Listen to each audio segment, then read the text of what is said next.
सुनकर अकबर धूजो जाए। राणा थारी डकाड़ सुनकर अकबर धूजो जाए। हल्दी खाटी रंगी खून सो नाड़ो बहतो जाए। ओ चाली मेवाड़ी तलवार बह गया खूनारा खंगार राणा सुन तोई जई जो जी। मेवाड़ी राणा सुन तोई जई जो जी। अभी मैंने एक बात कही कि 40 मेवाड़ी तलवार पर बह गया खूनारा खंगार। चारों तरफ जो अभी की धरती थी वो बिल्कुल रक्त तप्त लाल हो गई, खून की नदी सी बह गई। इसीलिए उस स्थान को क्या कहते हैं? रक्त तलाई। बोलो क्या कहते हैं? और अभी मैंने कहा कि जैसे चेतक ने और मानसिंह के हाथी पर अपने पैर टिकाए और मानसिंह पौधे के पीछे जाकर के छुप गया, मुगल सेना वहां से भागने लगी। तो इसके बारे में भी कहा जाता है चेतक चढ़ गयो हाथी पर और मान सिंह घबराए। अरे चेतक चढ़ गयो हाथी पर और मान सिंह घबराए।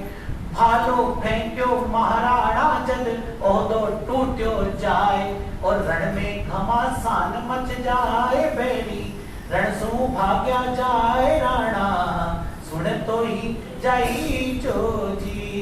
मेवाड़ी राणा सुन तो ही जाई जो जी।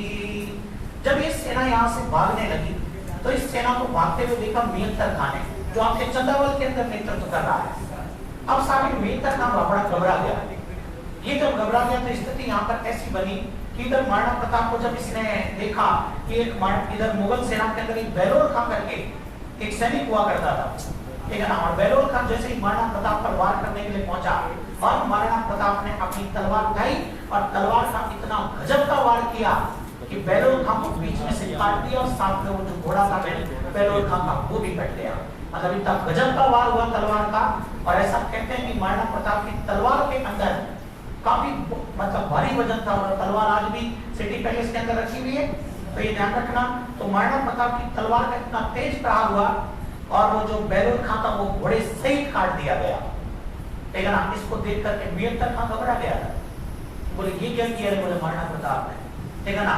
और जब ये सेना वापस भागने लगी तो साहब इस मेहतर खां ने देखा कि बोले ये हरावल वाले तो आ जाएंगे चंदावल में और अब चंदावल वाले चले जाएंगे अरावल में और ये महाराणा प्रताप मुझे भयंकर रूप से पीटेगा बोले, ठीक है ना। तो इसने अफवाह उड़ाई। अरे बोले तुम वहां खाए हो रहे हो, बोले अकबर युद्ध भूमि में आ रहा है, तुम गाय को चिंता करते हो। तो ध्यान रखना अकबर की युद्ध भूमि में आने की जो अफवाह थी वो किसके द्वारा फैलाई गई थी? आपके बोलो किसके द्वारा? वो मेहतर खां के द्वारा फैलाई थी। उधर महाराणा प्रताप का घोड़ा जो था जब और मर्दाना से अपने पैर वापस खींच रहा था तो मर्दाना के गले में जो खंजर लटक रहा था उस खंजर से चेतक का पैर कट गया और चेतक ने जैसे ही धरती पर अपना पैर टिकाया और चेतक का जो पैर था वो मुड़ने की वजह से वो करतब नहीं कर पाया।